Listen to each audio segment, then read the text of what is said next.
పరమాత్మ నిరాకారుడు. ఆయన నిరాకారంగానే మనం ఆరాధించాలి. కానీ అది సిద్ధించాలి, అది సులభతరం కావాలి అంటే అనుగ్రహం కలగాలి.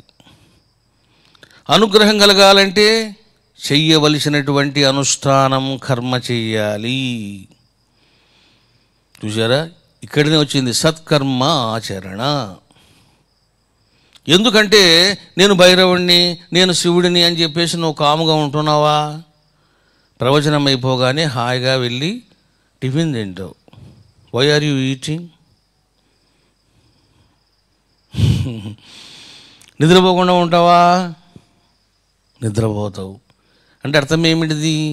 దేహము ఉంది, మాయ ఉంది, వ్యవహారం ఉంది, నువ్వు పనులు చేయక తప్పదు.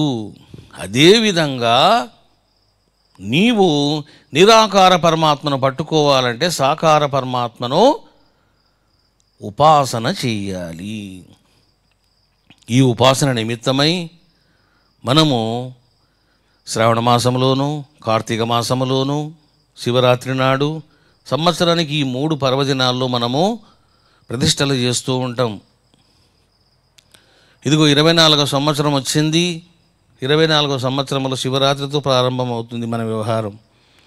ఆ తర్వాత శ్రావణ మాసం, ఆ తర్వాత కార్తీక మాసం. ఈ 3 సమయాల్లోనే మనం ప్రతిష్టలు చేస్తాం విశేషంగా. కాబట్టి 24వ సంవత్సరంలో తొలి ప్రతిష్టాపనం ప్రారంభమవుతుంది. మరి ఏం ప్రతిష్టాపనం చేయబోతున్నాం ఈ శివరాత్రికి అని అంటే, శివరాత్రి అనగానే బ్రహ్మ, విష్ణు, రుద్ర వీళ్ళకు సంబంధించినటువంటి కథనం. అందుకనే బ్రహ్మదేవుని యొక్క, మహావిష్ణువు యొక్క, పరమేశ్వరుని యొక్క విగ్రహ ప్రతిష్టాపనలు చేయబోతున్నాం. వారి యొక్క ధర్మపత్నుల ప్రతిష్టలు కూడా చేయబోతున్నాం. ఈ యొక్క శివశక్తి సాయి సన్నిధానములోన 7 విగ్రహాలు ప్రతిష్ఠించబడతాయి. నెంబర్ 1 నటరాజస్వామి, శివగామీదేవి. మహావిష్ణువు లక్ష్మీదేవి, బ్రహ్మ సరస్వతీదేవి. 3 జంటలు, 6 విగ్రహమూర్తులు. ఇక 7వ విగ్రహమూర్తి కాశీ విశాలాక్షి విగ్రహమూర్తి. మొత్తము 7 అడుగులు, ఒక్కొక్కటి 7 feet, 7 అడుగుల విగ్రహమూర్తులను ప్రతిష్టాపనం చేస్తాము అమ్మవారి యొక్క భైరవ సన్నిధానములోన. ఇక 9 శివలింగాలను మనము ప్రతిష్టాపనం చేస్తాము. ఇదంతా కూడా షేరింగ్లో పార్టిసిపేట్ చేసే వాళ్ళకు సంబంధించిన విషయం. 7 విగ్రహాలు అయిపోయినాయి. మరో 3 విగ్రహాలు, అవి కూడా 7 అడుగులే. ఏమిటి అవి అని అంటే, 7 అడుగుల భస్మ మహారుద్రుడు, 7 అడుగుల జగదంబ మూర్తివారు, 7 అడుగుల మహాకాల భైరవుడు. మళ్ళీ ఇవన్నీ ఎందుకు పెడుతున్నారండి గురువుగారు అని అంటే, ఈ 3 విగ్రహమూర్తులు కూడా భస్మ స్వరూపులు. అంటే చూడండి, ఒక వ్యక్తి పీఠంలో అడుగుపెట్టాడు. ఏం చేస్తున్నారు? అక్కడ కాళ్ళు కడుక్కుంటున్నారు, లోపలికి ఎంట్రీ ఇస్తున్నారు, తిరుగుతూ ఉన్నారు. నిన్న చూడండి, మనము కృష్ణాష్టమి కాలభైరవ ఉపాసన చేశాం. స్వామి పొద్దున్నే అద్భుతమైన విజన్ ఇచ్చాడు. ఏమని? నాకు చాలా సంతోషం కలిగింది. ఇదిగో, ఇది నువ్వు మాత్రమే కాదు, యావత్ భక్తలోకం కూడా చేయాలి అని చెప్పి ఎంట్రీ కాగానే, లోపలికి 4 అడుగులు వేయగానే మీకు అహల్య గౌతమ మహర్షి దర్బార్ కనపడుతుంది. Right side. ఆ పక్కలనే అంటే ఆ దర్బార్లో స్టార్టింగ్లోనే 7 అడుగుల భస్మ మహారుద్రుడు ఆసీనుడై ఉంటాడు. ఆ రుద్రుని ప్రక్కనే అమ్మవారు కొలువై ఉంటారు. ఆ ప్రక్కనే కాలభైరవుడు, మహాకాలభైరవుడు వస్తాడు. ఆయన కూడా భస్మ మహాకాలభైరవుడు, అద్భుతంగా ఉన్నాడు ఆయన. ఈ ముగ్గురు వస్తారు. పసుపు, విభూతి, కుంకుమ అక్కడ ఏర్పాటు చేస్తారు భక్తులు. బౌల్లో ఇస్తారు. ఆ బౌల్లోన విభూతి కుంకుమను తీసుకొని ఫస్ట్ వాళ్ళు చేసే పని ఏంటంటే శివుడి మీద, ఈ శివుడికి ముందు భాగంలో 1.5 feet శివలింగం ప్రతిష్ఠించబడుతుంది. అంటే ఇట్లా విభూతి వేసినప్పుడు, భస్మం వేసినప్పుడు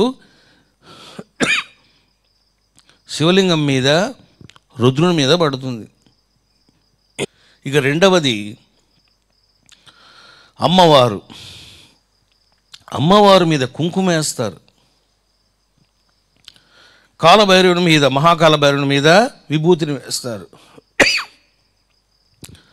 ఆ విభూతిని, కుంకుమను నుదిటిన ధరిస్తారు. ఇటువంటి విజను పరమాత్మ ఇవ్వడం జరిగింది. నిత్యము ఈ 3 విగ్రహాలకు ఇంకా భస్మాభిషేకమే, కుంకుమాభిషేకం. ఎవరైనా రావచ్చు, కుంకుమ తీసుకోవడం, అమ్మ మీద వేసేయడం, ఆ కుంకుమం తీసుకొని పెట్టుకోవడం, భస్మం వేసేయడం, బొట్టు పెట్టుకోవడం. అక్కడి నుంచి ఇంకా దర్శనం ప్రారంభం అవుతుంది. చూసారా,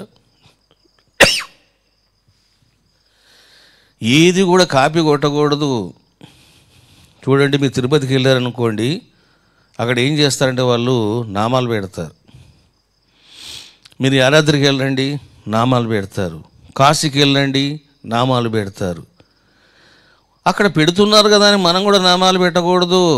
క్రియేషన్, చూసారా? అందుకే మీకు చెప్తాను నేను, క్రియేషన్ ఉండాలి, కొత్తదనం ఉండాలి. ఏమిటి ఆ కొత్తదనము? అది నాకు వచ్చిన ప్రజ్ఞానం కాదు, అది పరమాత్మ ప్రసాదించాడు. చూసారా, రాత్రి అనుష్ఠానం చేస్తే పొద్దున్నే విజన్. లేచాను, వెంటనే చెప్పాను ఏమని, భస్మ మహారుద్రుడు, భస్మ మహా జగదంబ, భస్మ మహాకాల భైరవుడు ఉండాలి అని చెప్పాను. చూశారా బాబు, ఈ రకంగా 3 విగ్రహాలు మీకు వస్తాయి. ఈ 3 విగ్రహాలు కూడా బ్లాక్ స్టోన్లో ఉంటాయి. ఎందుకని అంటే పసుపు వేసిన, కుంకుమ వేసిన, విభూతి వేసిన బ్లాక్ స్టోన్కి ఏం కాదు. పైగా వాళ్ళు బయట ఉంటారు, ఎండకి ఏం కాదు, వర్షానికి ఏం కాదు. అందువల్ల ఈ 3 విగ్రహాలు బ్లాక్ స్టోన్లో ఉంటాయి. 7 విగ్రహాలు, 7 అడుగులవి లోపల ఉండేటువంటి విగ్రహాలు వైట్ స్టోన్లో ఉంటాయి. మొత్తం 10 విగ్రహాలు అయిపోయింది. ఇక మీకు 9 విగ్రహాలు శివలింగాలు వస్తాయి. ఈసారి ఎవరైతే పార్టిసిపేట్ చేస్తారో దాతలుగా, వాళ్లకు విశేషమైన ఫలితాలు ఉంటాయి. ఏమిటిది? నెంబర్ 1, ఐశ్వర్య ప్రాప్తి శివలింగేశ్వరుడు. నేను చెప్పాను మీకు, సంకల్పం చేసి పెడతాను ప్రతిష్టాపనము అన్నాను. ఎవరికైనా డబ్బులు కావాలంటే అక్కడికే పోవాలా. ఐశ్వర్య ప్రాప్తి శివలింగేశ్వరుడు. ఆ ఐశ్వర్యం కలగాలంటే ఎట్లాంటి అభిషేకం చేయాలో, ఎట్లాంటి ద్రవ్యాలు ఉపయోగించాలో అవన్నీ తర్వాత వస్తాయి. ఇక రెండవది ఏం తెలుసున, ఆరోగ్య ప్రాప్తి శివలింగేశ్వరుడు. అంటే ఆయురారోగ్య ప్రాప్తి శివలింగేశ్వరుడు. దీర్ఘాయుష్యు, ఆరోగ్యం బాగుండాలనుకున్న వాళ్ళు అభిషేకం చేసుకోవాలి. ఇప్పుడు చూడండి, కొత్త భక్తులే కావచ్చు, పాత భక్తులే కావచ్చు, వస్తారు, చూస్తారు, పోతారు. నేను అంటాను, ఒక వ్యక్తికి ఆరోగ్యం బాగలేదు, మరి ఏ శివలింగానికి అభిషేకం చేయాలా, ఎక్కడ చేయాలా, అంత గందరగోళం, అయోమయం. అందుకని నేను ఒకే సన్నిధానంలో ఏర్పాటు చేశాను ఇవన్నీ. అది కూడా ఎక్కడ? ప్రారంభంలోనే.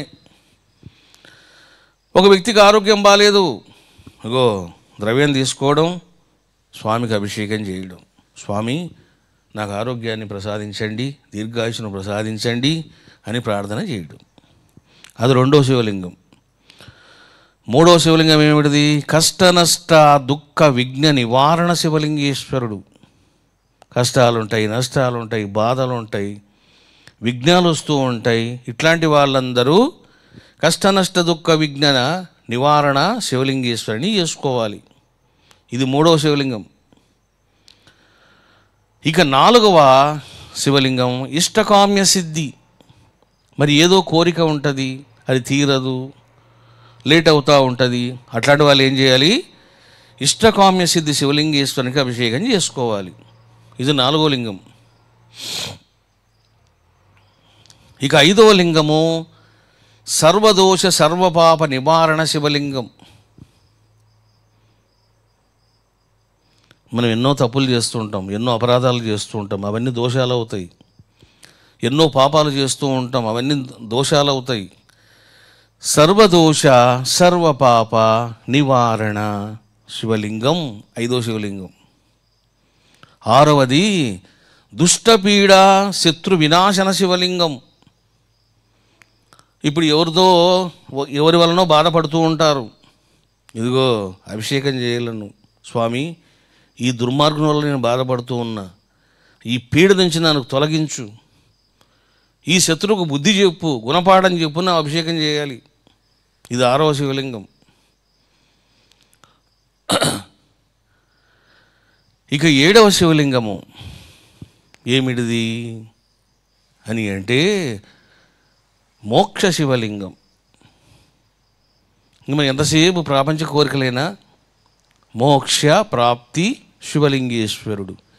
ధ్యానం బాగా చేయాలి, కుండలి జాగృతి కలగాలి, నాకు అర్హత కలగాలి, నీ అనుగ్రహం కలగాలి అంటే మోక్ష శివలింగేశ్వరుని చేసుకోవడం. అయిపోయినాయి. ఇక విద్యాప్రాప్తి శివలింగేశ్వరుడు. ఇప్పుడు చాలామంది చూడండి, చిన్నపిల్లలు ఉంటారు, రకరకాల విద్యను అభ్యసించాలని కోరుకునే వాళ్ళు ఉంటారు, హయ్యర్ స్టడీస్ కోరుకునే వాళ్ళు ఉంటారు. ఇక్కడ విద్య అంటే రెండు రకాల విద్యలు, ప్రాపంచిక విద్య, ఆధ్యాత్మిక విద్య.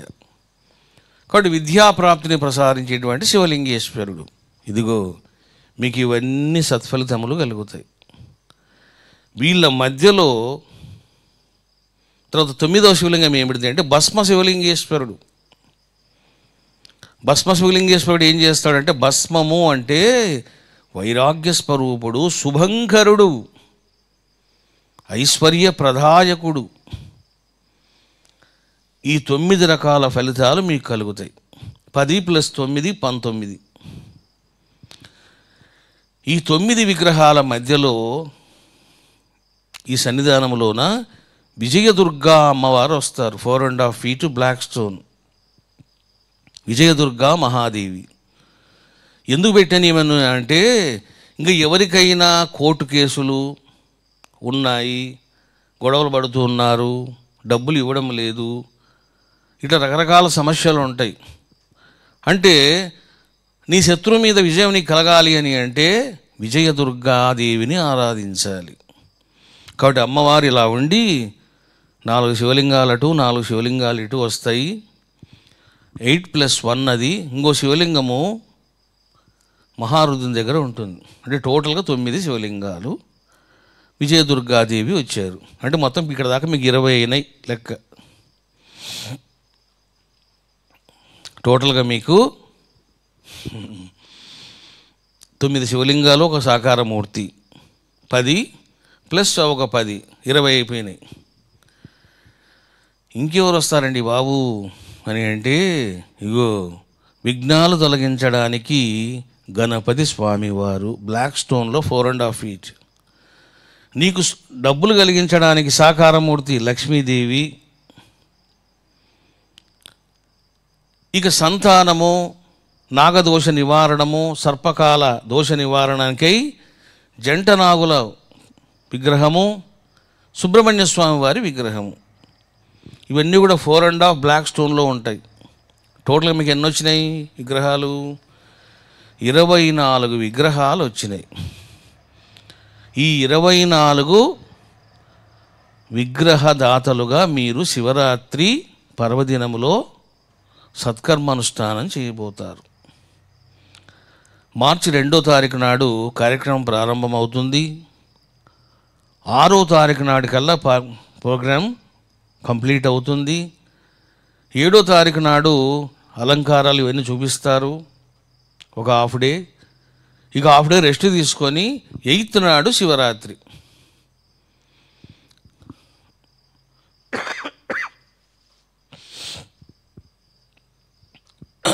ఇది బాబు ప్రోగ్రాం. సో ఎవరైతే 24 విగ్రహమూర్తులకు శివలింగదాత కావాలని కోరుకుంటారో వాళ్ళు చక్కగా మీరు వినియోగించుకోండి. మరి అందరికీ ఆర్థిక స్తోమత ఉండదు, అందుకని మీకు 8 రకాల కేటగిరీస్ ఆఫ్ విగ్రహదాతలుగా ఇవ్వడం జరిగింది. 50,000 రూపీస్ డొనేషన్ ఇచ్చిన వాళ్ళు 24 విగ్రహమూర్తులకు దాత అవుతారు. అంటే మీకు ఒక విగ్రహానికి 1,400 రూపీస్ కూడా పడలే. ఇది పరిస్థితి. ఎందుకు అంటే అంత మన పిల్లలే అని చెప్పేసి మీకు ఇవ్వడం జరిగింది. ఒకవేళ 24 విగ్రహదాతలు నేను ఖాళీనండి అనుకున్న వాళ్ళు ఇగో నెక్స్ట్ కేటగిరీ 25,000 డొనేషన్ ఇచ్చిన వాళ్ళు 12 విగ్రహాలు పెట్టుకోవచ్చు. వాళ్ళ ఇష్టం. 24లో 12 వాళ్ళు సెలెక్ట్ చేసుకోవచ్చు. అప్పుడు ఆ సంకల్పం ప్రకారము గోత్రనామాలు చదువుతూ ఉంటారు. నాకు అది కూడా శక్తి లేదండి గురువుగారు అనుకుంటే నువ్వు 11,000 రూపాయల డొనేషన్, నీకు 5 విగ్రహాలు వస్తాయి. You can select any 5 out of 24. 5 విగ్రహాలను సెలెక్ట్ చేసుకోవచ్చు. ఇక అది కూడా నాకు లేదండి అనుకున్న వాళ్ళు ఇదిగో 5,000 రూపీస్ డొనేషన్ ఇచ్చి మీరు 2 విగ్రహాలకు దాత కావచ్చు. 24లో ఎనీ 2 యూ కెన్ సెలెక్ట్. ఇంకా అది కూడా చేయలేని గురువు గారు ఇంకనికంటే ఇంకొక జపం చేసుకోవడం మంచిది. కాబట్టి మీకు అక్కడ దాకా ఇప్పించాను బాబు. ఇది సింగిల్ పర్సన్ వ్యవహారం. ఇప్పుడు చూడండి, ఫ్యామిలీ ఉంటారు, మరి అందరూ 50,000 కట్టుకోవాలంటే ఏడ కట్టుకునేది? ఎంతమంది కట్టుకుంటారు అట్లా? అందువలన 6 ఫ్యామిలీ మెంబర్స్ ఉన్న వాళ్లకు మీకు మంచి ఆఫర్ ఇచ్చాను. ఇక తర్వాత 4 ఉన్న వాళ్ళకు 2+1 ఉన్న వాళ్ళకు, ఫర్ ఎగ్జాంపుల్ చూడండి, భార్యాభర్తనే ఉన్నారు. మరి భార్యాభర్త కట్టుకోవాలంటే 1,00,000 రూపాయలు కావాలి. మనకి 24 విగ్రహాలు దాత కావాలంటే వాళ్ళకి ఏం చేశా నేను? 1,00,000 రూపాయలు కాకుండా ఒక 25,000 కట్ చేసి పడేయండి అని అంటే చక్కగా 75,000కే వాళ్ళు దాతలు అవుతారు. అంటే 35,000కు ఒక వ్యక్తి దాత అయ్యాడు. చూశారా బాబు? ఇక్కడ ఇంపార్టెన్స్ డబ్బులు కలెక్షన్ కాదు, ప్రతి శిష్యుడు కూడా అందుబాటులోకి వచ్చి వాడు కట్టుకోవాలి అని చేయడం జరిగింది. ఈ రకంగా మీకు అటువంటి కేటగిరీస్ ఇచ్చాను బాబు. మీకు PDF పంపిస్తారు, అన్ని డీటెయిల్స్ ఉంటాయి, చూసుకోండి. మీకు ఏది పాసిబుల్గా ఉందో అది చూసుకోండి. ఇక ఇండివిజువల్గా శివలింగ ప్రతిష్టాపన చేసుకునేవాళ్ళు శ్రీచక్రానికి సంబంధించి 28 విగ్రహమూర్తులకు అవకాశం ఉంది అని చెప్పాను. అంటే 28 తాంత్రిక గురువులకు అవకాశం ఉంది. అందులో 2 సాకారమూర్తులు, పరశివానంద గురువు, పరాశక్తి పరాంబా గురువు, వీళ్ళిద్దరు కూడా సాకారమూర్తులు. అంటే ఎవరైనా సరే మేము చేసుకుంటామండి అనుకున్న వాళ్ళు 2ంటికి అవకాశం ఉంది. 28లో 2ంటికి అవకాశం ఉంది. రిమైనింగ్ 26 శివలింగాలు మీరు ఇండివిజువల్గా చేసుకోవచ్చు, 3 కలిసి చేసుకోవచ్చు, అది మీ ఇష్టం. ఇంకొంతమంది మేము 6 మంది కలిసి చేసుకుంటామండి అంటున్నారంట. చేసుకోండి, కానీ ప్రతిష్ట సమయంలోన అక్కడ 6 మాత్రమే అవకాశం ఉంటుంది. ఇది గుర్తుపెట్టుకొని మీరు ప్లాన్ చేసుకోండి. ద్రవ్యాలు వేయాలన్నా, కళాన్యాసం చేయాలన్నా ఒక లింగానికి 6 మందే అక్కడ నిలబడాలి, ఎక్కువ మంది నిలబడకూడదు. Only 6 permitted. ఇక సాకారమూర్తి పరశివానంద పరాంబా పరాశక్తి. నేను హవనం చేస్తున్నప్పుడు నా వెనకాల రుద్రుడు ఉంటాడు చూడండి. ఇప్పుడు ఆ రుద్రుడు కూడా వచ్చేస్తాడు బయటికి. అమ్మవారు ఆల్రెడీ వచ్చేసారు, ఆమె వైట్ మార్బుల్లో ఉన్నారు, ఆమె కూడా ప్రతిష్ఠించబడతారు. సాకారమూర్తికి మాత్రం మీరు 5 మంది కలిసి చేసుకోవచ్చు, 5 మెంబర్స్. సో ఈ రకంగా మీకు అన్నీ ఇచ్చేసాను బాబు, ఇంకా మీ శక్తి అనుసారం మీరు చేసుకోండి. 7వ తారీఖుకల్లా 6వ తారీఖుకల్లా మన కార్యక్రమాలన్నీ అయిపోతాయి. ఎందుకంటే ఇంకా 8వ తారీఖు నాడు ఇంకా శివరాత్రి కదా, ఇంకా పెద్ద జాతర అవుతుంది మనకు. అందువల్ల మనం చేసే అనుష్ఠానం అంతా శివరాత్రి ముందే చేసేసుకుంటాము. ఇక శివరాత్రి నాడు చేసేటువంటి అనుష్ఠానము ఈసారి చాలా డిఫరెంట్ అనుష్ఠానం ప్లాన్ చేశాము. అది మీకు రేపు చెప్తాను. అన్నీ ఎందుకు, అది చాలా డిఫరెంట్ అనుష్ఠానము. అంటే నిత్య హవనము, నిత్య అభిషేకము, నిత్య అర్చనము, ఇవన్నీ మీకు రేపు చెప్తాను దాని గురించి. ఈరోజు వరకు మాత్రం మీకు విగ్రహ ప్రతిష్టల వరకు ఈ కార్యక్రమం అంతా వేరు, శివరాత్రి కార్యక్రమం వేరు. దానికి దీనికి సంబంధం లేదు. మీరు ఏ కార్యక్రమంలోకి మీకు ఇంట్రెస్ట్ ఉందో అది చేసుకోండి. ఈ రకంగా ఆత్మస్వరూపులారా మీకు 2 కార్యక్రమాలు చెప్పాను. మీకు PDF పంపిస్తారు, చూసుకోండి, పంపించండి బాబు. ఓం హ్రీం భం భం హ్రీం ఓం పంపించండి.